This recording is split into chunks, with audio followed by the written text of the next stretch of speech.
personal at emotional na benepisyo.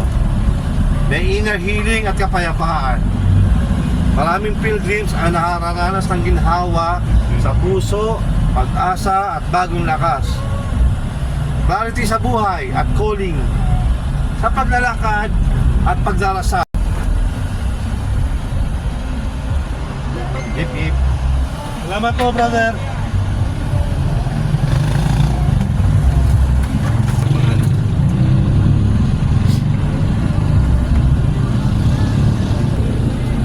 Ay, yata ang first time dyan, panalangin para sa Santo Papa at paglayo sa kasalanan ay nagbibigay ng kapatawaran ng temporal punishment ng kasalanan. May mas malalim na pagsisihi at pagbabalik loob. Ang pilgrimage ay parang journey of the heart, hindi lang mikat. Number 2, personal at emotional na benepisyo. May inner healing at kapayapaan. Maraming pilgrims ang nakaranas ng ginhawa sa puso, pag-asa at bagong lakas. Clarity sa buhay at calling sa paglalakad at pagdarasal. Opo. Thank you po. Thank you rin.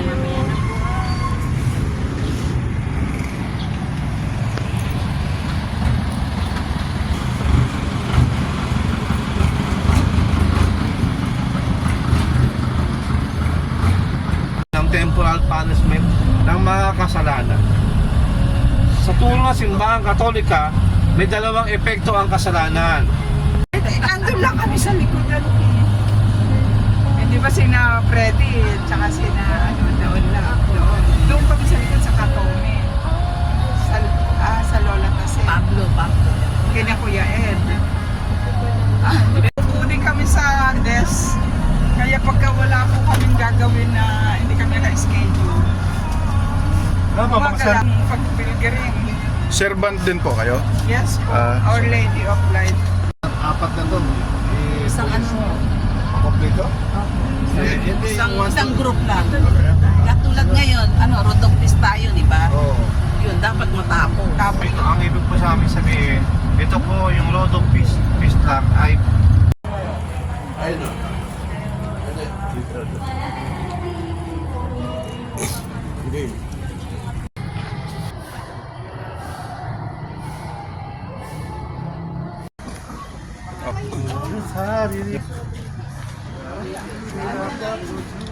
Rodriguez Rizal.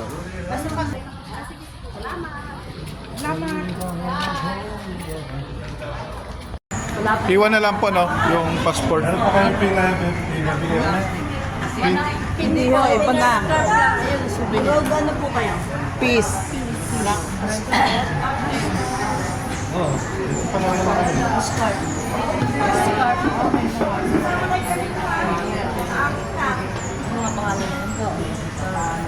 Scarf.